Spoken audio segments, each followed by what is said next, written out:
ሰላም ጤና ይስጥልኝ የተወደዳችሁ የአብሲኒያ ዴይሊ ተከታታዮቻችን እንደምን ቆያችሁኝ? ዛሬ እንግዲህ በአዲስ ቪዲዮ እንደዚሁም ደግሞ በአዲስ አቀራረብና በአዲስ ፕሮግራም ወደ እናንተ ልንደርስ እንግዲህ ተገኝተናል። ዛሬ በሚኖረን ቆይታ ከዚህም በኋላ በእንደዚህ አይነት መልኩ በመንቀጥልበት ሁኔታ እንግዲህ የተለያዩ መረጃዎች የተለያዩ ወቅታዊ ከሀገራችን ከኢትዮጵያ አንስቶ እስከ ዓለም አቀፍ መረጃዎችና የተለያዩ አነጋጋሪ በዓለማችን ላይ መነጋገር እንደዚሁ ነው መስማት ያለባችሁን ጉዳዮች ሰብሰብ አድርገን ወደ እናንተ በእንደዚህ አይነት መልኩ የምንቀርብ ይሆናል ማለት ነው። በዛሬው ጉዳያችንም ሰፊ የሆኑ ጉዳዮች እናነሳለን።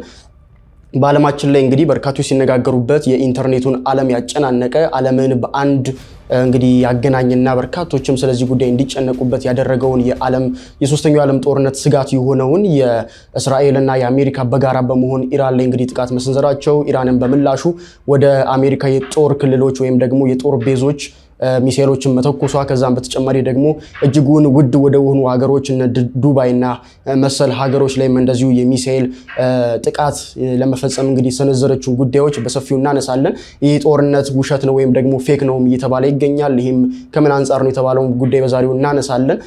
ይሄንንና ሌላም ደግሞ ከዚህ በተጨማሪ ወደ ሀገራችን መለስ ስንል በአርሲ የሰማነው የኦርቶዶክሳውያን ግድያና እንደዚሁም ደግሞ ሳያቋርጥ እስከዛሬ ድረስ የቀጠለው የንጹሃን ግድያ ጉዳይን በዚህ ሰዓት መነጋገር ይሆናል። ስለዚህም ጉዳይ እናነሳለን።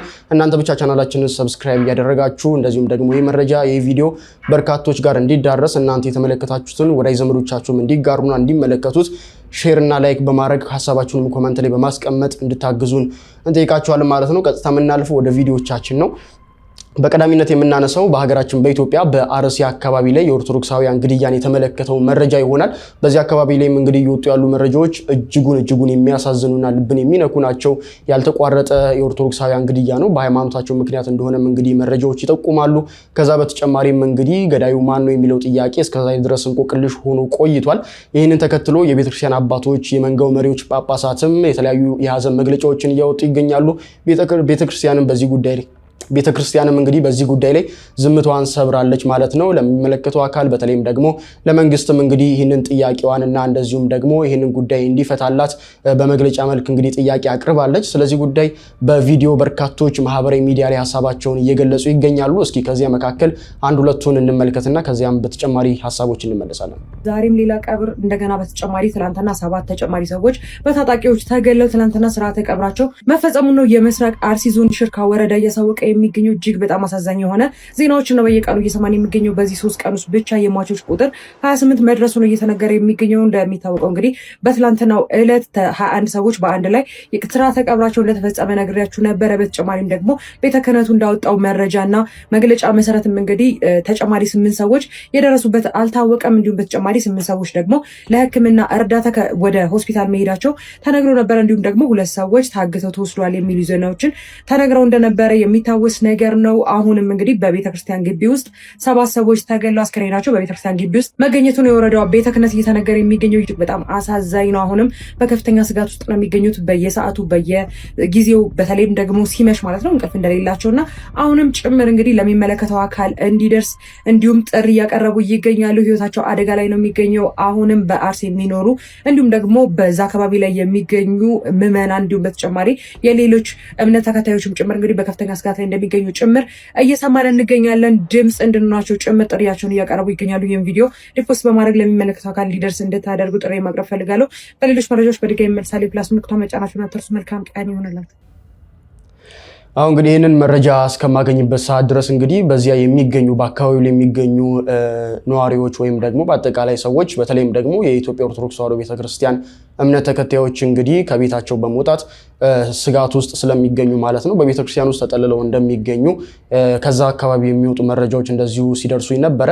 ከዚያ በተጨማሪም ደግሞ እጅጉን ሁላችንም ድምጽ ልንሆናቸውና ሳያቋርጥ ለጊዜያቶች የቀጠለው እጅጉን አሳዛኝ የሆነ ክስተት እንግዲህ ምላሽ እንዲያገኝና በሚመለከተው አካልም እንግዲህ ታይቶ ይሄ ግድያቸው እንዲቆም ይሄ ሰቀቀናቸው እንዲቆም እንግዲህ ሁላችንም በድምጽ ልናግዛቸው ይገባል። እንደዚሁም ደግሞ መረጃውን ለሁሉም ማዳረስ ይገባልና ሼር አድርጉልን።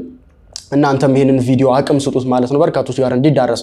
ሌሎችም እንግዲህ በእንደዚህ አይነት መልኩ ሐሳባቸውን ሲገልጹ በማህበራዊ ሚዲያ ላይ ተመልክቻለሁ። ከውሻ ነፍስ አነሰብን አይደለ? ለኛ አርሲ ላይ እየተገደሉ ያሉ የኦርቶዶክሳውያን ህይወት ከውሻ ነፍስ ከውሻ አነሰብን አይደለ? ከሁለት ቀን በፊት እኮ 21 ኦርቶዶክሳውያን አርሲ ላይ ተገለዋል። እንዴት ነው ሶሻል ሚዲያ ላይ ትኩረት ያጣው? እንዴት ነው አጀንዳ ሊሆን ያልቻለው? ለመር ነው አይደለ? በቃ አርሲ ላይ የኦርቶዶክሳውያን ሞት ተለመደ አይደለ? እኛን ሰርፕራይዝ አያደርገንም አይደለ? ለመር ነው አይደለ ወይ? በጣም የሚያሳዝነው ከሁለት ሳምንት በፊት እየሞቱ ላሉ እየተገደሉ ላሉ ውሾች የውሻ ነፍስ አስጨንቋችሁ እንዴት ይገደላሉ እያላችሁ ብዙዎቻችሁ ድምጽ ስትሆኑ ነበር። እና ከሁለት ቀን በፊት አርሲ ላይ ለተገደሉ 21 ለሚደርሱ ኦርቶዶክሳውያን ነፍስ እንዴት ዝም አላችሁ? ከውሻ ነፍስ አነሰባችሁ? ከነዛ ከሚገደሉ ውሾች ነፍስ አርሲ ላይ የሚገደሉ ኦርቶዶክሳውያን ነፍሳቸው አነሰባችሁ? በጣም ነው የሚያሳዝነው። ሶሻል ሚዲያ ላይ የምትገኙ የኮንተንት ክሪኤተሮች ይሄ ስለ ኮንተንት አይደለም። ኮንተንት ምንም ሊሆን ይችላል። ወጣችሁ አርሲ ላይ በየጊዜው እየተገደሉ ላሉ ኦርቶዶክሳውያን ድምጽ ሁኑ። ከሁለት ቀን በፊት 21 ኦርቶዶክሳውያን አርሲ ላይ ተገለዋል። ይሄንን ነገር አልሰማችሁም? ለምንድን ነው ዝም ያላችሁት? በጣም የሚያሳዝነው ሀገራችሁ ኢትዮጵያ ውስጥ ከሁለት ቀን በፊት አርሲ ላይ 21 ኦርቶዶክሳውያን በግፍ ተጨፍጭፈው እናንተ ግን እየዘገባችሁ ያላችሁት ስለ እስራኤልና ስለ ኢራን ውዝግብ ነው። ምን አገባን እኛ ስለ እስራኤልና ስለ ኢራን? የራሷ አሮባት የሰው ታማስላለች። አሁንም ይሄ አሽቃባጭነት ነው። መጀመሪያ ስለ ሀገር ጩ፣ መጀመሪያ ስለ ሀገርሽ ጩሂ። በጣም ነው የሚያሳዝነው። እኔ አሁን ፍትህ ለአርሲ ኦርቶዶክሳውያን ለማለት አልመጣውም። ምክንያቱም በዚህ መንገድ በጣም ብዙ ጊዜ ጠይቀናል። ከሞት ልናስጥላቸው አልቻልንም። ከመገደል ከመጨፍጨፍ ልናስጥላቸው አልቻልንም። ጥያቄ እስከ መች ድረስ ነው የሚመለከተውን አካል የምጠይቀው? እስከ መች ድረስ ነው አርሲ ላይ የሚገኙ የኦርቶዶክስ ተዋሕዶ እምነት ተከታዮች የሚጨፈጨፉት? ይሄንን ቪዲዮ ሰብአዊነት የሚሰማችሁ ሁሉ ሼር፣ ላይክ፣ ሪፖስት ያደረጋችሁ ለሚመለከተው አካል አድርሱልኝ። ንጹህ ደም ፈሰሰ፣ የአቤል ደም ጮኸ። ቃየል በዛ ብሎ መናገር ኃጢአት አይደለም። ፖለቲከኛውም ሃይማኖተኛውም ዝም ካለ እንግዲህ ይሄ ጉዳይ እጅጉን አሳሳቢ ሆኖ በማህበራዊ ሚዲያ ላይ እንግዲህ ብዙ ትኩረት ካልተሰጡት ጉዳዮች ሰሞንኛ ጉዳዮች መካከል አንዱ ነበረ። ያው እንግዲህ ከመቼውም ጊዜ በላይ ቪዲዮ በርካቶች ጋር ደርሶ ልክ እንደዚህ አይነት መረጃዎችም እንግዲህ የሚመለከተው አካል ጋር ደርሶ እንግዲህ መፍትሄ እንዲሰጥበት ነው ዓላማውና መፍትሄ እንዲያገኝ እንግዲህ ሁላችንም እንድንተጋ መሆን አለበት ማለት ነው። ከዛ በተጨማሪ ደግሞ እንግዲህ የሞቱትንም እግዚአብሔር አምላክ እንግዲህ መንግስተ ሰማያት እንዲያወርስልን እንመኛለን ማለት ነው። ለወዳጅ ዘመዶቻቸውም እንደዚሁ መጽናናትን እንመኛለን። ከዚህ በተጨማሪ ግን አባቶች እንግዲህ መግለጫ ማውጥተዋል። በተለይም ነው ቤተክርስቲያን መግለጫ አውጥታለች። እጅጉን በሐዘን ውስጥ ተሞልታ እጅጉን አሳዛኝ እጅጉን ልብ የሚነካ የሆነ መግለጫን ማውጥታለች። በተለይም ደግሞ መግለጫ የወጣው በቅዱስ ሲኖዶስ ዋና ስራ አስኪያጁ በኩል በብፁዕ አቡነ ዲዮስቆሪዮስ እና እንደዚሁም ደግሞ በቅዱስ ሲኖዶስ ዋና ስራ አስኪያጅ በኩል በአቡነ ሳዊሮስ በኩል የወጡ መግለጫዎችም አሉ። እነኛ መግለጫዎች የሚጠቁሙት ምንድነው? ለሚመለከተው አካል ይህንን ጉዳይ ተመልክቶ በተለይም ደግሞ የክልሉ ባለስልጣናት ከዛም በተጨማሪ ደግሞ የፌዴራል መንግስትም እንግዲህ ይህ ጉዳይ ለጊዜያቶች የቀጠለ በመሆኑ ይህንን ጉዳይ ተመልክቶ መፍትሄ እንዲሰጥ የሚጠቁም መግለጫ ሆኖ አግኝቼዋለሁ ማለት ነው። ልክ እንደነዚህ አይነት መግለጫዎችም እንግዲህ በእንደዚህ አይነት ክስተት ውስጥ እንግዲህ ከመቼውም ጊዜ በላይ ሊበረታቱ የሚገቡ ቤተክርስቲያንም ልክ እንደነዚህ አይነት መግለጫዎችም በደንብ አጠናክራ መቀጠል ያለባት እንደሆነም እንግዲህ ይሰማኛል። በዚህ ጉዳይ ላይ እስኪ እናንተ ጉዳዩ ላይ ያላችሁን አመለካከት ያላችሁን ሐሳብ ደግሞ ኮሜንት ላይ ማስቀምጡልኝ። ከዛ በተጨማሪ ግን ከሰሞኑ መነጋገሪያ ርዕስ ሆኖ የዓለም ጭንቀት የሆነውን ጉዳይ እንግዲህ ማንሳት ግድ ይላል። ምክንያቱም በዓለም ውስጥ ነውና የምንኖረው። ዓለም ላይ የሚፈጠሩ እያንዳንዱ ነገሮች በአንድም ሆነ በሌላ መንገድ እንግዲህ እኛ ላይ ተጽዕኖ ያሳድራል፣ እኛ ላይ ይደርሳልና መረጃውን ማወቁ መዘገቡ ተገቢ ነው። ያው ቅድሚያ ለሚሰጠው ቅድሚያ መስጠት ይገባል የሚለው ነገር ስናስብ ነው እንጂ ሁሉም በዓለም ላይ የሚሰሙ ወይም ደግሞ የምንሰማቸው መረጃዎች እጅጉን አንገብጋቢና መስማት ያለብን ጉዳይ እንደሆነ ምንም ጥርጥር የለውም። ታዲያ ከሰሞኑ ውጥረት አንግሶ የነበረው በመካከለኛው ምስራቅ ሰማይ ላይ እንግዲህ በርካታ የሚሳኤል እርሻዎች ወይም ደግሞ ሰማዩ በሚሳኤል ሲታረስ የተመለከትናቸው ነገሮች እጅጉን ዓለምን አስጨንቆ እንደነበረ እናስታውሳለን። በተለይም ደግሞ በርካቶች የሶስተኛው ዓለም ጦርነት ስጋት ወይም ደግሞ መግቢያ በር ላይ ደርሰናል እያሉም እንግዲህ የተለያዩ መረጃዎችን ማስረጃዎችን ሲያሰሙ እንደነበረ እናስታውሳለን። አሜሪካንና እስራኤል እንግዲህ በተቀናጀ ጥቃት የኢራኑን እንግዲህ ዋና መሪ ህይወትን መንጠቅ ችለዋል ወይም ደግሞ ከፍተኛ ጥቃት አድርሰው እንግዲህ ከዚህ ዓለም በሞት እንዲለዩም እንግዲህ አድርገዋል ማለት ነው። ኢራንን በምላሹ እንግዲህ ወደ ተለያዩ የአሜሪካ የጦር ክልሎች ወይም ደግሞ በተለያዩ ሀገራት ላይ ወደሚገኘው የአሜሪካ የጦር ቤዝ ላይ እንግዲህ የሚሳኤል ጥቃትን እያደረሰች ትገኛለች። በዚያም እንግዲህ በርካታ ውድመቶች እየደረሱ እንደሆነ በርካታ ጭንቀቶች እንደተፈጠሩም እንግዲህ እየሰማን እንገኛለን። ይሄ እንዳለ ሆኖ ግን ይህ ጦርነት ቀድሞ የታሰበ ወይም ደግሞ ገና ልክ እንደ እንቁላል ወይም ደግሞ ገና ከእንቁላልነት አሁን ወደ ጫጩትነት የደረሰ ወይም ደግሞ በረጅም ጊዜ ፕሮሰስ ውስጥ ዛሬ ላይ የተገኘ እንደሆነ እንግዲህ በርካቶች እየተናገሩ ይገኛሉ። ከዚህ በተጨማሪም እንግዲህ ይህ ጦርነትም ደግሞ ውሸት ነው፣ ፌክ ነው፣ ድራማ ነው ሲሉም እንግዲህ እየገለጹ ያሉ አሉ። እነኚህ መረጃዎች እስኪ በቪዲዮዎች እናግዘውና ከዛ ሐሳባችንን እንቀጥላለን ነው ብላችሁ ሁሉም የታቀደበት ድራማ ጦርነት ነው። መጀመሪያ ከእስራኤል እንነሳ። እስራኤል እንደምታውቁት ፍልስጤምን እንግዲህ መጠቅለል ነው የምትፈልገው፣ ግን ብዙ ሪስክ ወስዳ ህጻናትን ጨፈጨፈች ምናምን አልተሳካም። እንደውም ዩናይትድ ኔሽን ሂውማን ራይት ላይ ጄኖሳይድ እንደተፈጸመች ተቀመጠ።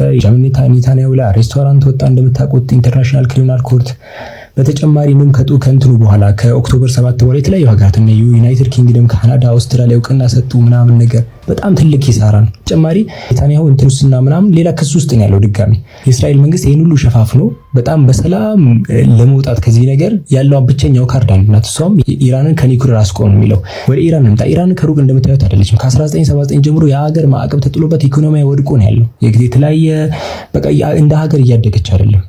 በተጨማሪ ደግሞ የሀገሪቷ ሰዎችም ስቃይ ውስጥ ነው ያሉት። ለከረንሲ መውደቅ ኢኮኖሚያ መውደቅ ራሱ ሌላ ስጋት ነው ያለው። አንድ ዶላር በዘዌ የኢራንን 1,314,000 ምናምን ነው የሚያወጣው። ኢኮኖሚያ ዱቄት ሆኗል።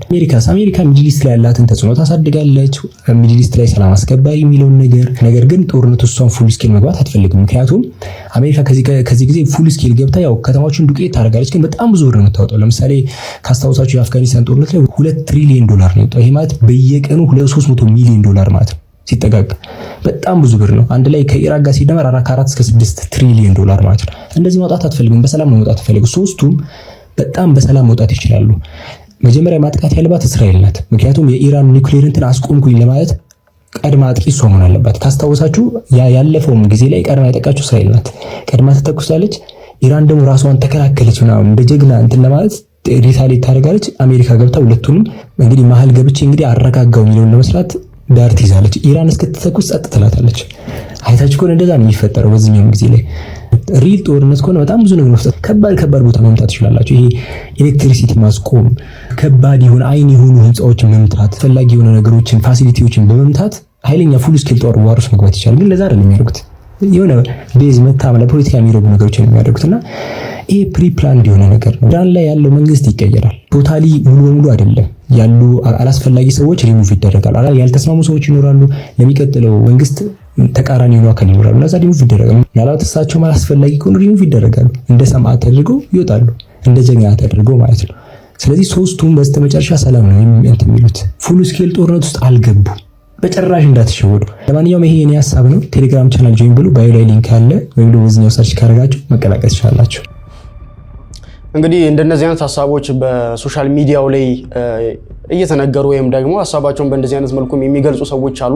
ያው ምን ያክል እውነት ነው ምን ያክል ውሸት ነው የሚለውን ነገር እንዲሁ ዝም ብሎ በደፈናው መለየት አይቻልም። ነገር ግን እንደ ሐሳብ መስማት ይቻላል። ከዛ አንዳንድ ኮንስፒሬሲዎችንም ማድመጥ ይቻል ይሆናል እንጂ ይሄ ጦርነት ይሄ ነው ብሎ ዲፋይን ማድረግ ይከብዳል። ምክንያቱም የተለያዩ መረጃዎች ናቸው በየጊዜው የሚወጡት። የአሜሪካ ኢንተረስት ወይም ፍላጎት ምን እንደሆነ አሜሪካ ነች የምታውቀው እንጂ ያው ለሚዲያ የሚሆን ነገር ነው የምትሰጠው፣ ወይም ደግሞ ለሚዲያው የሚያስፈልገውን ግብዓት ነው እንጂ የምትሰጠው ከጀርባ ምን እንዳለ ማወቅ በጣም ከባድ ነው የሚሆነው። በኢራንም በኩል እንደዛው ልክ አሁን እንደሰማችሁት ቪዲዮ አይነት በርካታ ሐሳቦች እንደዚሁ ይመጣሉ።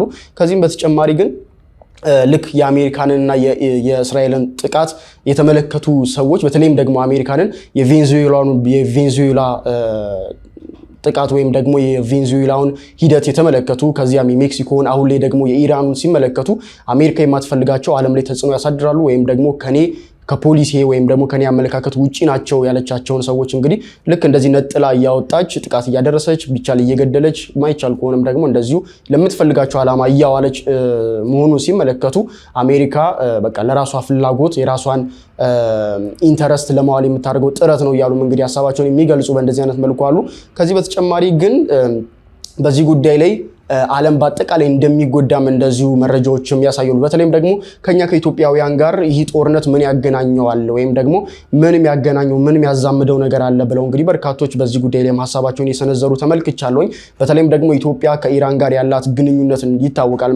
በምን ካላችሁኝ በተለያዩ ጦር ንግዶች ወይም ደግሞ የጦር መሳሪያ ንግዶች እንዳለችበት የሚያሳዩ መረጃዎችም እየወጡ ይገኛሉ። አሁን ላይ ያም ትልቅ ተጽዕኖ ሊያሳድርባት ይችላል። ከዛም በተጨማሪ ደግሞ በአጠቃላይ የቀይ ባህር ላይ የሚዘዋወሩ መርከቦች ወደ ኢትዮጵያ አጠቃላይ ደግሞ ወደ ዓለም የማይደርሱ ከሆነ የተለያዩ እቃዎች የተለያዩ በመርከብ ወደ ሀገር ውስጥ ኢምፖርት የሚሆኑ እቃዎች ባለመግባታቸው ምክንያት የኑሮ ውድነት አሊያም ደግሞ የጥሬ ዕቃን መናርም እንደዚሁ ሊያጋጥም እንደሚችል እየተነገረ ይገኛል። እስኪ እነሱ ቪዲዮ ደግሞ አከታትዬ እንመልከት። በዚያ ላይም የተለያዩ ሀሳቦችን የምንለዋወጥ ይሆናል። እስራኤልና ኢራን በጀመሩት ጦርነት ኢትዮጵያ ምን አገባን እኛን እስካለካን ድረስ እያላችሁ ላላችሁ ሰዎች በደንብ አድርጎ ይነካናል። ለምሳሌ ኢትዮጵያ በመሰረታዊነት 90% የሚሆነው ነዳጇን የምታመጣው ከኩዌትና ሳውዲ አረቢያ ነው። ከኩዌትና ሳውዲ አረቢያ ተነስቶ ወደ ጅቡቲ መጥቶ ከጅቡቲ ወደ ኢትዮጵያ ለማግባት ፐርሺያን ገልፍን ይሄ ገልፈ ኤደን የምንለው ወይም የኤደን ባህረ ሰላጤ እናም ደግሞ ቀይ ባህርን ማቋረጥ ግዴታው ነው። እዚህ ባህር ላይ ያለው እንቅስቃሴ ሰላማዊ ካልሆነና በመርከቦች ላይ ተደጋጋሚ ጥቃት የሚደርስ ከሆነ የነዳጅ ዋጋ ላይና እንዲሁም የሸቀጣሸቀጥ ዋጋዎች ላይ ከፍተኛ የሆነ ጭማሪ ነው የሚኖረው። ሪሰንትሊ እየሰማን ባለውም ዜና የመንን የያዘው የሁቲ ቡድን ኦፊሻሊ ኢራንን ጆይን አድርጓል። ሚኒንግ በዚህ በኩል የሚያልፉት መርከቦች ምንም የያዙ ምን አላይንሳቸው ወደ ኢራን የማይሆን ከሆነ ጥቃት ሊደርስባቸው እንደሚችል ከፍተኛ ፍንጭ የሚሰጥ ነገር ነው። ከዛም በተጨማሪ እንደ ድርጅት ስናየው ደግሞ ኢትዮጵያን ኤርላይንስ እዚህ አካባቢ በጣም ብዙ ፍላይት ነው ያለው በቀን ውስጥ። እነዛ ሁሉ ፍላይቶች ናቸው እንግዲህ ካንስል የሚደረጉት። የገቢ ምንጫችንንም ይቀንሳል። ከምንም በላይ ደግሞ መካከለኛው ምስራቅ ውስጥ የሚኖሩ ኢትዮጵያውያን በሚሊዮን የሚቆጠሩ ናቸው። የእነሱንም ደህንነት ነው አደጋ ላይ የሚጥለው። ከዛ ውጭ የሀገራችንን ጂኦፖለቲካል ስትራቴጂ እና ዲፕሎማሲ ደግሞ ጥያቄ ውስጥ የሚከቱ አውትካም ሊኖረው ይችላል። ለምሳሌ እንደ ሀገር የኢትዮጵያ ቅርብ ወዳጅ የሆነች ዩኤኢ ኦልሬዲ ጥቃት ደርሶባታል። ያንን ተከትሎ የሚመጡ መዘዞችን እና እኛም ጋር የሚኖረን የስትራቴጂ ለውጥ ጊዜ ሂደት የምናየው ይሆናል። በእርግጠኝነት መናገር የምንችለው ግን የሀገራቱ ፖሊሲ እና አካሄዳቸው ላይ ተጽዕኖ እንደሚኖረው ነው። አሁን ኦልሬዲ ወደ 10 የሚጠጉ ሀገራት ጦርነቱን ጆይን አድርገዋል። ከዚህም በኋላ እንግዲህ ሞር ጆይን ያደርጋሉ ተብሎ ይጠበቃል። ስፔሻሊ ደግሞ እንደ እንግሊዝና አውሮፓ ህብረት አሜሪካና እስራኤልን መደገፋቸው የሚቀር አይመስልም። እንደ ዓለም ግን እጅግ በጣም የሚያስፈራ ሲቹዌሽን ውስጥ እየገባን ይመስላል። እግዚአብሔር ይጠብቀን። እጅግ አስፈሪ ነው። ነገሮች ወደኛ ሀገርም ቀረብ ብለዋል። አሁን ላይ ሶስተኛው የዓለም ጦርነት የመነሳቱ ነገር አይቀሬ ነው። ምክንያቱም ደግሞ እስካሁኗ ሰዓት ድረስ ብቻ በርካታ ሀገራት ጦርነት ውስጥ ተቀላቅለዋል። በዚህም ታዲያ እስራኤል፣ ኢራን፣ አሜሪካ ኢቭን ራሽያ ራሱ በዚህ ጉዳይ ላይ መግለጫ ሰጥታለች። እንደዚሁም ደግሞ ዩናይትድ አረብ ኤምሬት በሚሳኤል ተደብድባለች። ኩዌት ላይም ከፍተኛ ፍንዳታ እየሰማን እንገኛለን። ሂዝቦላ ያለበት ሊባኖስም በዚህ ጦርነት ገብታለች። ሁቲዎች እያንቀጠቀጧት የምትገኘው የመንም ታዲያ እስራኤል ላይ ድብደባ ለመፈጸም ዝግጅት መጨረሱ ተገልጿል። በዚህም ታዲያ ወደ 10 የሚጠጉ ሀገራትም አሁን ላይ ባለፉት 2 ሰዓታት ውስጥ ብቻ ወደዚህ ጦርነት በይፋዊ መልኩ እንደገቡ እየተመለከትን እንገኛለን። መጀመሪያ እስራኤል ኢራንን ደብድባለች። ኢራን ደግሞ የመልሶ ማጥቃት ለማድረግ ወደ ባህሬን ተኩሳለች። አሁን በተሰማ መረጃ ደግሞ ዩናይትድ አረብ ኤምሬት አቡዳቢ ላይ ከባድ የተባለ ፍንዳታ ተከስቷል። ይህንንም ባለስቲክ ሚሳኤል ኢራን ተኩሰዋለች እየተባለ ይገኛል። ኩዌት ላይም ከባድ ፍንዳታ ተከስቷል። እንደዚሁም ደግሞ ራሽያም ታዲያ በዲሜትሪ ሜድቬዴቭ በኩል መግለጫን አውጥታለች። ነገሮች በጣም ውስብስብ ሆነዋል። ሶስተኛው የዓለም ጦርነት በቅርቡ ፊሽካው እንደሚነፋ እርግጥ ሆኗል። አንዳንዴ ዛሬ በተፈጠረው ጦርነት ላይ የራሴን ሀሳብ ጠብል አድርግ። ምክንያቱም እዚህም ስከታተለው ነበር ይሄንን ሲቹዌሽን። ይህ ጦርነት ቀስ ብሎ የመጣ ጦርነት ነው ማለትም በፕሮሰስ የመጣ ጦርነት ነው እንደተመለከትነው ከሆነ ማለት ነው። ኢራን ምንም እንኳን ኒውክሌር ባይኖራትም የምትነካ ሀገር አልነበረችም። ምክንያቱም ብዙ ፕሮክሲዎች ስላሏት፣ ብዙ የምትደግፋቸው አካላት ስለነበራት። እዚህ ውስጥም አንዱ እንግዲህ በሊባኖስ ውስጥ ይገኝ የነበረው ሂዝቦላ ነው። ከዛ በተጨማሪ ደግሞ በጋዛ ውስጥ የሚገኘው ሐማስ፣ እንዲሁም በየመን ውስጥ የሚገኙ የየመን ታጣቂዎች ሁቲዎች ማለት ነው። በተጨማሪም በሲሪያ ውስጥ የሚገኙ የታጠቁ ኃይሎች፣ በኢራን ውስጥ የሚገኙ የታጠቁ ኃይሎች፣ በተጨማሪም በአፍሪካ ሀገር ውስጥ የሚገኙ ቦኮ ሃራምን ጨምሮ እንዲሁም በሶማሊያ ውስጥ የሚገኘው አልሸባብንም አንዳንዴ ትረዳለች ተብሎ ይነገርላታል። ታዲያ የኢራን አንዱ ጥንካሬ የነበረውን የፕሮክሲዎቿን ቀስ በቀስ አሜሪካና እስራኤል ዘዴ በተሞላበት መንገድ ቀስ በቀስ በማድረግ እንግዲህ እነዚህ አካላት እንዲወድሙ ተደርገዋል። በአሁኑ ወቅት ኢራንን ሊደግፍ የሚችለው እንግዲህ በየመን ውስጥ የሚገኘው የሁቲ ታጣቂ ነው። ቅድም እንደነገርኳችሁ ደግሞ እሱም እርምጃ ወስዳለሁ ብሎ እያለ ነው። ስለዚህ በአሁኑ ወቅት ኢራን ያላት አንድና አንድ ራሷ ነች። የአሜሪካ መንግስትና የእስራኤል መንግስት እንዲሁም የሁለቱን ሀገራት ደጋፊዎች እንደሚናገሩት ከሆነ ደግሞ ችግራቸው ከኢራን መንግስቶች ጋር ነው እንጂ ከኢራን ህዝቦች ጋር አይደለም። የኢራን መንግስትን በተገኘው መንገድ ለማስወገድ ነው አሁን እየወሰዱት ያሉት እርምጃ። ታዲያ በአሁኑ ሰዓት እንደታወቀው ከሆነ ይህንን ጥቃት ተከትሎ ተቃርነው የነበሩ ሁለቱ የአረብ ሀገራት ማለትም ሳውዲ አረቢያና ዩኤኢ አንድ ላይ መሆን ጀምረዋል። እንደሚታወቀው በየመን ውስጥ ከባድ የሆነ ጦርነት ሲያካሂዱ ነበር ሁለቱ አካላት። ዩናይትድ አረብ ኤምሬትም ከየመን እንድትወጣ ተደርጋለች። እንዲሁም ከሶማሌላንድ እንዲሁም በተጨማሪ ከሶማሌ እንድትወጣ አድርጓት ነበር። በአሁኑ ወቅት እንደተሰማው ከሆነ ሁለቱ አካላት በስልክ እንዳወሩና ኢራን ላይ ከፍተኛ የሆነ እርምጃ ለመውሰድ እየተዘጋጁ እንደሆነ ተነግሯል። ታዲያ ካሁን በኋላ ምን አይነት እርምጃ ሊኖር ይችላል? ኢራን እንደሚታወቀው በፕሮክሲ ትታወቃለች። እንዲሁም የተለያዩ ሰላዮች አሏት። ለክፉ ቀን ያስቀመጧት በተለያዩ ሀገሮች ውስጥ የሚገኙ በተለያዩ መንግስት ስራ ውስጥ የሚገኙ ትልቅን ሁከትና ሽብርን ሊፈጥሩ የሚችሉ ሰዎች በድብቅ አላት። እነዚህ ሰዎችን አክቲቬት ታደርጋለች ተብሎ ይታሰባል፣ ለክፉ ቀን ያስቀመጠቻቸው ሰዎች ስለሆኑ። በተጨማሪም እንደሚታወቀው ቴክኖሎጂካሊ የሆነ ጦርነትም አለ። በአሁኑ ወቅት እንደተነገረው ከሆነ የኢራን ውስጥ የሚገኙ የተለያዩ ቴክኖሎጂዎች እንደተጠለፉና በእስራኤል ሀክ እንደተደረጉ ተነግሯል። ኢራንም ሁለተኛውን ስቴፕ ታደርጓለች ተብሎ የሚታሰበው እንደዚህ አይነት የቴክኖሎጂ ጦርነቶችን ነው። ነገር ግን እንደዚህ አይነት እርምጃዎች ከፍተኛ የሆነ የብር እንቅስቃሴና እንዲሁም ከፍተኛ የሆነ አላማን የሚጠይቁ ነገሮች ናቸው። ይህ ነገር በእነዛ ሰዎች ዘንድ አለ። አሁን ኢራንስ ከፍተኛ የሆነ ብር የማንቀሳቀስ ችሎታው አላት። በአሁኑ ወቅት አሜሪካና እስራኤል እንዲሁም የሷን ውድቀት የሚፈልጉ ሀገራትስ ይህ የተጀመረው ጦርነት የሚያልቅበት መንገድ በምን አይነት መንገድ ነው? ይህ የመጨረሻ አማራጫቸው ነው ብለው ስለሚያስቡ በጣም ከባድ የሆነ እርምጃ ወስዳሉ፣ መንግስቱን እስከ ማስወረድ ድረስ። ኢራን ከፍተኛ የሆነ ወታደራዊ ችሎታ እንዲሁም ወታደራዊ ትጥቆች አሏት፣ ዕውቀቱም አላት። ነገር ግን በአሁኑ ወቅት ሊሚትድ ነች። የአሜሪካና የእስራኤል እንዲሁም የነሱ አጋር ሀገራት ይሳካላቸው ይሆን? የኢራን መንግስትንስ በስንት ጊዜ ውስጥ ሊያስወግዱት ይችላሉ? በዚህ ውስጥስ ምን ያህል የሰው ህይወት መስዋዕትነት ይቀርባል? የዓለማችን ኢኮኖሚ ላይስ ምን አይነት ውድቀት ያመጣል? እኛስ በሩቁ እየተመለከትን የምንቆይ ይመስላችኋል? እነዚህን ጥያቄዎች በአሁኑ ሰዓት እርግጠኛ ሆኖ የሚመልስ ሰው በአሁኑ ሰዓት የለም። ሐሳባችሁን ኮሜንት ላይ አስቀምጡልኝ። የዘለልኩት ነገር ካለ እናንተ ሙሉበት፣ አዲስ ነገር ካለ መለሳለሁ። እንግዲህ በጣም የሚያስገርም ነው። እንግዲህ የመረጃው ፍጥነት የሚወጡበት የመረጃዎች እንግዲህ ፍጥነት እጅጉን የሚያስገርም ነበረ። እስኪ አንዳንድ ያስገርሙኝን በዚህ ጦርነት ውስጥ ወይም ደግሞ በዚህ ከፍተኛ የሆነ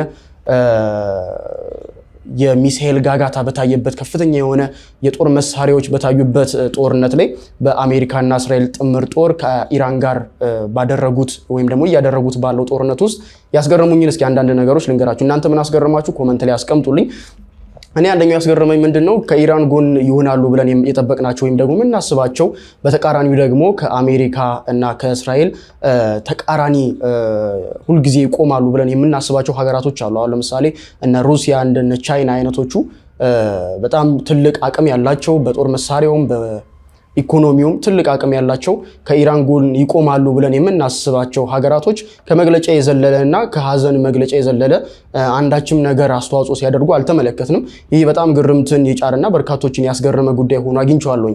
ከዛ በተጨማሪ የኢራን ገንዘብ እንግዲህ ከአሜሪካ ገንዘብ ጋር ያለው ልዩነት በዚህ ሰዓት በርካቶችን እያስገረመ ይገኛል። አንድ የአሜሪካ ዶላር ወደ ኢራን ገንዘብ ሲቀየር ወይም ደግሞ ኤክስቼንጅ ስናደርገው ከ1,300,000 የኢራን ገንዘብ በላይ እንግዲህ ዋጋ እንዳለው ተነግሯል። ይህም በርካቶችን ያስገረመ ሆኗል።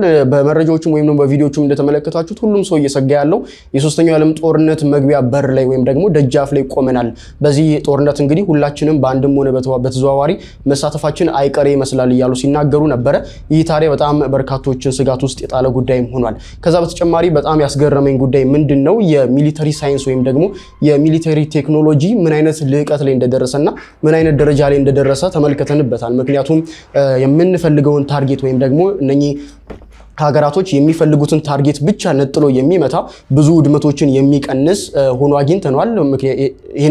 ይህም ጦርነት ለዚህ ማሳያ ሆኖ አግኝቼዋለሁ። ልክ የኢራኑን ዋና መሪ አያቶላውን እንግዲህ እንዴት አድርገው እንዳጠፉት ወይም ደግሞ እንደገደሉት እንግዲህ ለዚህ ትልቅ ማሳያ ነው። የሚኖርበትን ቤተመንግስቱን ብቻ እንዴት ነጥለው እንደመቱትና በዚያ በኢራን ውስጥ ሌላ ጉዳት ሳይፈጠር ንጹሃኖች ሳይገደሉ የጦርነት ሰለባ ወይም ደግሞ የህይወታቸውን እንግዲህ አደጋ ላይ ባልጣለ መልኩ እንግዲህ ወይም ደግሞ የመሞት እድላቸውን በጣም በጠበበ መልኩ እንግዲህ ነጥለው የሚፈልጉትን አካል ባለስልጣናቶቹን ብቻም እንዴት እንደገደሏቸው ወይም ደግሞ እንዴት እንዳጠፏቸው ተመልክተናል። ይሄ የሚያሳየው ቴክኖሎጂው የሚሊተሪ ሳይንሱ ምን ያክል እንደተራቀቀና በጣም አደገኛ ደረጃ ላይ እንደደረሰ ነው የሚያሳየው። ከዚያም በተጨማሪ ኢራንም እንግዲህ በምላሹ የሰነዘረች የነበረችው ጥቃት ቀላል የሚባል አይደለም።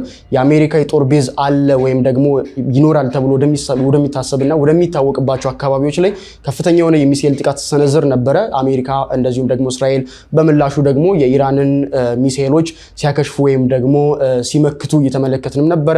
ይህ በጣም የሚያስደነግጥ ነው። በተለይም ደግሞ ኢትዮጵያውያን በብዛት ይኖሩበታል ተብሎ የሚታሰቡበት አካባቢ ላይ ወደ ኢራን፣ ኩዌት፣ ኳታር አካባቢዎች ላይ በዛ ብቻ በመካከለኛው ምስራቅ ላይ በርካታ ኢትዮጵያውያን ይኖራሉ ተብሎ ይታወቃልና በዚህ አካባቢ ላይ በጣም ከፍተኛ የሆነ ስጋት የሚጭር ጦርነት በጣም መጧጧፉና ከፍተኛ የሆነ ጉዳት ወደ ማድረሱ ሲንደረደር ስንመለከት በጣም በርካቶቻችንን አስደንግጦ ነበረ። በዚያው ልክ ደግሞ በጣም ግርምትንም ሲፈጥር ነበረ። ሰማይ ላይ አንዱ ሚሳኤል በሌላ ጸረ ሚሳኤል እንግዲህ ሲከሽፍ ተመልክተን ነበር። ይህ በጣም የሚያስገርም ነው። በተለይ ደግሞ ወደ ዱባይ አካባቢ በጣም ነገሮች ተጋነው ሲወጡም እንደነበረ ተመልክቻለሁኝ። ሚሳኤሎች እንግዲህ ወደ ዱባይ ተተኩሶ ነበረ። ነገር ግን በአንጻሩ ጸረ ሚሳኤል ተተኩሶ እንግዲህ ያንን ሚሳኤል ሲያከሽፍ የከሸፈው ሚሳኤል ነው እንግዲህ ሲወድቅና የተወሰነ ጉዳት ሲያደርስ የነበረው እንጂ ትክክለኛ ሚሳኤል ተተኩሶ ከፍተኛ የሆነ ጉዳት ያደረሰ ብዙም አልተዘገበም ወይም ደግሞ የለም ማለት ይቻላል። ይህ በጣም ያስገረመኝ ክስተት ነው። ሌላው እጅጉን ያስገረመኝ ክስተት ወይም ደግሞ ሁኔታ ደግሞ የአሜሪካን በተለያየ አካባቢ ላይ የጦር ቤዝ መኖሩ እጅጉን አስገርሞኛል። በዚህ አሜሪካ ከሀገሯ በተጨማሪ በተለያዩ የዓለም ክፍላት ላይ ከፍተኛና እጅጉን የጠነከረ የሚሊተሪ ቤዝ አላት። ይህም ታዲያ የአሜሪካንን ሀያልነት እንድንረዳና እንድናውቅ ዓለም ላይ እንግዲህ ልዕለ ሀያል የሚለው ስም እንደው አንሶ እንጂ ይገባታል ብለን ለማውራት ራሱ በጣም እንቸገራለን። ምክንያቱም ያላትን ፓወር ያላትን የሚሊተሪ አቅም ስንመለከት እጅጉን የምታስፈራ ሀገር እንደሆነች እንግዲህ እንገነዘባለን። ብቻ እነኝንና ሌሎች እጅጉን አነጋጋሪና ከዚህ ጦርነት ጋር በተያያዘ አስገራሚ ክስተቶችን ተመልክተንበታል። ከሁሉ ግን ያስገረመኝና በጣም ያስደነገጠኝ ምንድነው የመረጃው ፍጥነት ነው። አንዱ መረጃ ሰምተን ያንን ቬሪፋይ ሳናደርግ ሌላ አዳዲስ መረጃዎች ይወጣሉ።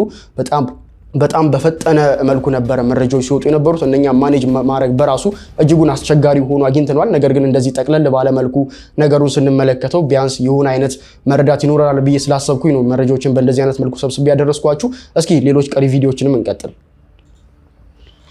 የምትመለከቱት በአሜሪካና በእስራኤል መካከል በተደረገ ጥምር በሆነ ጥቃት ነው ኢራንን እያደረጓት ያሉት።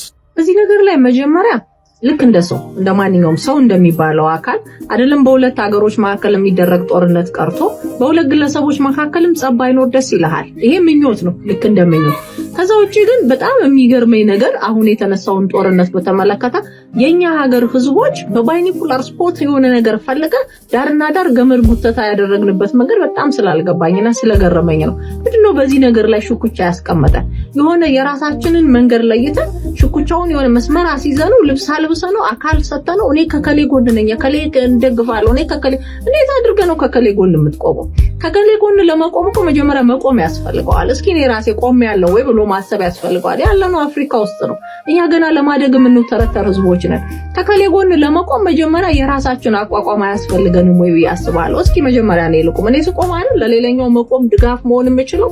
ስለዚህ መጀመሪያ ከራሴ መቆም ይጀመር ብዬ እንዳስብ ያደርገኛልና ለሽኩቻ የሚሆን አቅም አለው ወይ ብዬ አስባለሁ። ሲቀጥል ደግሞ ሁለተኛው መንገድ ምንድነው መሰለህ? ጦርነቱ እኛ እንደምናስበው ብቻ ምክንያት ያለው አይደለም። ከጀርባው በጣም ብዙ ምክንያቶች ያዘለ ነው። ይሄን ደግሞ እኛ የመረዳት አቅማችንን ችግር ያለበት ይመስለኛል። ምክንያቱም ደግሞ እኛ ኢትዮጵያውያን አይደለም አፍሪካውያን ቀርቶ እዛው ሀገራቸው ጦርነቱ የሚያካሂዱት ህዝቦች ዜግነት ያላቸው ሰዎች ራሱ የጦርነቱን መንገድ ላያውቁት ይችላሉ። ለዚህ ነው ፖለቲካ ደርቲ ጌም ነው የሚባለው። በጣም ብዙ ነገሮቻቸው የተደበቁ ናቸው። አጠገብህ ያለው ጦርነት እንኳን በምንና እንዴት እንደሚደረግ የምታውቀው የተነገረህን ብቻ ነው። ከተነገረ ጀርባ ያለውን ነገር ብዙ አናስተውለውምና ለራሳችን እንደ ሽኩቻ የምንይዝበት መንገድ በጣም ጥቂት ነው ብዬ ስለማስብ ነው። ቀጥሎ ግን ያ ማለት አይመለከተንም ማለት አይደለም። እንደኔ ማንኛውም ሀገር የሚደረግ ጦርነት ልክ አይደለም ወይም ያስጨንቃል። ከዛ አልፎ ግን አፍሪካ በራሷ ያለችበት ሁኔታ አለ። በጣም ብዙ ነገሮቻችንን አንጠልጥለን ሸክም ያደረግነው ሌሎች ሀገሮች ላይ ነው። ስለዚህ በሌሎች ትከሻ ላይ የተቀመጠ ነገር ያለን አፍሪካውያኖች ያሳስበናል። በጣም ብዙ ኢኮኖሚ አቅማችን ይናጋል። ነዳጅ ጨምሮ በጣም ብዙ ነገሮቻችን ችግር ላይ ሊወድቁ ይችላሉ። ስለዚህ አጠገባችን መብላት በጣም የሚያስቸግረን ህዝቦች እንደሆነን ሁሉ ከሱ ላይ ደግሞ ተጨምሮ በእንቅርት ላይ ጆሮ ደግፍ የሚሆንብን ነገር ያሳስበናል። እንደዚህ አይነት ነገሮች እያሉብን ግን ይሄንን ነገር ለሽኩቻ ወስዶ ከዚህ አንፃር ይሄ ነገር ከሌን ደግፋለሁ እኔ የከሌ ደጋፊ ነኝ ከዚህ ሳይድ ቆማለሁ ብሎ ማሰብ ትክክል ነው ብዬ አላስብም። እንደ አንድ ኢትዮጵያዊ ነገሩን መዘርዘር በገባልክ ማስረዳት ጥሩ ሊሆን ይችላል። ነገሩን ከሆነኛው ሳይድ ጎን ቆመን ከሌ ይሄንን አህል ተኮሰ ዛሬ እናጨበጭባለን፣ ከሌ ያኛህል ተኮሰ ሌላው ደግሞ ነገ ያጨበጭባል። ይሄ ነገር እንዳለን እንኳን በማያቀን ማህበረሰብ ውስጥ ነው ያለነው። እነዛን ሀገሮች ሄደን እኛ ማንነን ብለን ብንጠይቃቸው የማያቁን ማህበረሰቦች ውስጥ ሆነን እኛ ግን እነሱን ደግፈን እንቆማለን ስንል ትንሽ ሊከብደን ይገባል ብዬ አስባለሁ። አላቅ ወይስ የሰው ልጅ ዛሬ አንድ ከባድ ጥያቄ አለኝ። ዓለማችን በጦርነት እሳት ስትታመስ ብዙዎች ይጠይቁሃል፣ የማን ደጋፊ ነህ? የእስራኤል ወይስ የኢራን? የእኔ ምላሽ ግን አንድ ነው።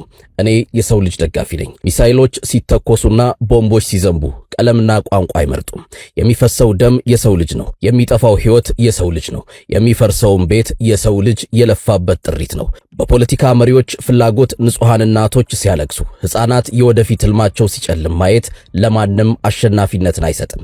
በጦርነት ውስጥ ትልቁ ተሸናፊ ሁልጊዜም ሰብአዊነት ነው። የኢራንም እናት ብታለቅስ፣ የእስራኤልም እናት ብታለቅስ የእንባው ጣዕም አንድ ነው።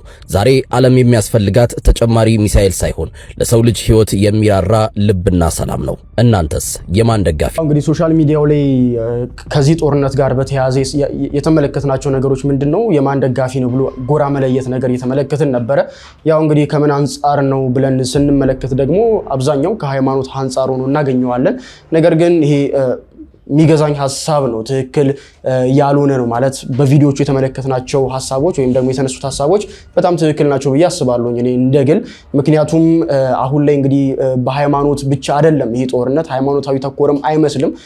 በጣም ከኋላው ድብቅ የሆነ ሚስጥር ያለው ሚስጥር ያዘለ እንደሆነ እንግዲህ ከጦርነቱ ፍጥነት ከሚወጡ መረጃዎች እንግዲህ መረዳትም እንችላለን። እና ልክ እንደተባለው እዚህ ጋር መቆም ያለብን ከሰዎች ህይወት ከሚጠፉ ከሚጎዱ ማህበረሰቦች ጎን ነው መቆም ያለብን እንጂ ሃይማኖት ነጥሎም ጎራ ለይቶ ሁኔታውን ሌላ ለሌላ እንግዲህ ጦርነት ወይም ደግሞ ለሌላ ለቃላት ድንጋይ ውርወራ መገልገል የለብንም ብዬ ማስባለሁ እኔ እንደግል። የተነሱት ሐሳቦች በጣም ትክክል ናቸው። ቅድም ግን ሳላነሳ ያለፍኩት አንድ ጉዳይ ነበረ። እጅጉን ካስገረሙኝ ከተፈጠሩ ከዚህ ጦርነት ውስጥ ካስገረሙኝ ክስተቶች መካከል በጣም አስገርሞኝ ቅድም ሳላነሳ ያለፍኩት ምንድነው የእስራኤል እንግዲህ የተለያዩ የደህንነት ስራዎችን የሚሰራ በጣም ከፍተኛ የሆነ የስለላ ስራዎችን የሚሰራው ተቋም ሞሳድ እንግዲህ እንዳለ ይታወቃል። ዓለምን እንግዲህ በጣም እጅን ባፍ የሚያስጭን ተቋም እንደሆነ ይታወቃል በሚሰራቸው የስለላ ስራዎች ማለት ነው። ታዲያ በኢራን ውስጥ አንድ ይህንን ሞሳድ ከዚህ በፊት ያደረሰባቸውን ጥቃት ከዚያ በመማር ያቋቋሙት አንድ ትልቅ ድርጅት ወይም ደግሞ ተቋም ነበረ። ያም እንግዲህ ጸረ ሞሳድ የሆነ ተቋም ነው።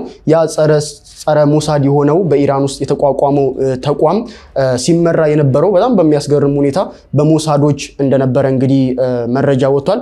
ይህ ታዲያ ዓለምን በጣም ያስደነገጠና የሞሳድን ዛሬም እየሰራ የሚገኘውን እጅጉን አስደንጋጭ ስራ የስለላ አቅምና ርቀት በጣም እንዲመለከቱና እንዲያስገርም ያደረገ ጉዳይም ሆኗል። ይህም እንግዲህ እጅጉን ካስገረሙኝ ክስተቶች መካከል አንደኛው ሆኖ ማልፏል ማለት ነው። በመጨረሻም አንድ ቪዲዮ እንመልከትና የዛሬው ቆይታችንን የምንጨርስ ይሆናል። ስቴንን ካርታ ይወጥ እዚህ ላይ የምታዩት አሜሪካ ከሀገሯ ውጭ ያሰፈረችውን የጦር መንደር የሚያሳይ ካርታ ነው። ከ800 በላይ የጦር መንደሯን በሁሉም አህጉሮች ሰፍረው ይገኛሉ። አፍሪካ ላይ ብቻ ሊሊፓድ የሚባሉ ጊዜያዊ የነበሩ ትንሽ የሚሊተሪ ሳይቶች ስንጨምር ይህንን ይመስላል። እነዚህ የጦር መንደሮች ለየትኛውም የዓለማችን ክፍል አሜሪካ የፈጠነ ምላሽ እንድትሰጥ ይረዳታል። ለምሳሌ ኢራቅና አፍጋኒስታን የወረረች ጊዜ በብዛት የተጠቀመችው በመካከለኛው ምስራቅ ላይ ያሰፈረችውን ጦር ነው። ወደ ሩቁ ምስራቅ ስንሄድ ደግሞ በደቡብ ኮሪያ፣ በጃፓንና በፊሊፒንስ ላይ ያሰፈረችው ጦር እያደገ የመጣውን የቻይና ተጽዕኖ ኮንቴን ለማድረግና በሁለቱ ሀገሮች ጦርነት ቢነሳ ውጊያው እዛው ቻይና ላይ ሆኖ እንዲቀር ይረዳታል። አሜሪካ እነዚህን የጦር መንደሮች ሜንቴን ለማድረግ በ5 እስከ 150 ቢሊዮን ዶላር እንደምታወጣ ይገመታል። ሀገሪቷን ሱፐር ፓወር ወይም ሌላ ሀያል ሀገር እንድትሆን ካደረጓት ነገሮች አንዱ ከሀገሯ ውጭ ያሰፈረችው የጦር መንደሮች ነው። በአውሮፓ ላይ እንደ ፓሲፋየር አንዱ ላይ ስጋት እንዳይሆን የደህንነትን ውድድር ወይም የሲኩሪቲ ኮምፒቲሽን በመቅረፍ ሰላም ለማስፈን ስትጠቀምበት፣ በመካከለኛው ምስራቅ ደግሞ እንደ ስጋት ያየችውን መንግስት ወይም ሀገር ለመጣልና እንደፈለገች ለመውረድ ወይም ደግሞ ጥቃት ለማድረግም ሆነ ለመመከት ትጠቀምበታለች። እንደዚህ አይነት ቪዲዮ እንዲደርሳችሁ ላይክ እና ፎሎ ማድረግ እንዳትረሱ። የተወደዳችሁ የአብሲኒያ ዴይሊ ተከታታዮች እንግዲህ የዛሬው እጅጉን አዳዲስ መረጃዎች በርካቶችን ያስገረመን እኔንም ያስገረሙኝ እናንተም መመልከት አለባችሁ ብዬ ያሰብኳቸው መረጃዎች ወቅታዊ አነጋጋሪ ከሀገራችን ከኢትዮጵያ አንስቶ እስከ ዓለም ዳርቻ ድረስ የተሰሙ መረጃዎች እነኚህን ይመስላሉ። በሌሎች በአዳዲስ ቆይታዎች በአዳዲስ ቪዲዮዎች በአዳዲስ መረጃዎችና አዳዲስ ጉዳዮችን ይዤላችሁ የምመለስ ይሆናል። እስከዚያው ቸር ቆዩልኝ።